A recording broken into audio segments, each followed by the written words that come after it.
हम मीनू झा उपस्थित छी एकटा साठीक गीत लऽ कऽ। मधुश्रावणीमे सब दिन साठीक पूजा होइए, ओही पूजाके लेल एकटा गीत लऽ कऽ उपस्थित छी। आशा करै छी नीक लागत अहाँ सबके। धन्यवाद। जय मिथिला, जय मैथिली। कथी लए साठिया राधब, हे श्री जल हे। कथी लए साठिया राधब, हे श्री जल हे।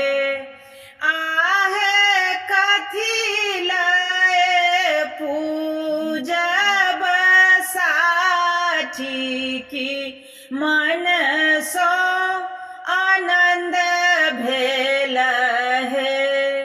आहे कथी लए पूजब साठी की, मन में आनंद भेल हे।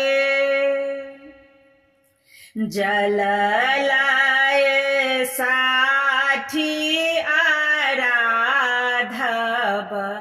हे श्री जल हे। जल लाए साठी आराधब, हे श्री जल हे। आहे फूल लाए साठी के पूजब की, मन में आनंद भेल हे। सिंदूर लाए साठी आराधब, हे श्री जल हे।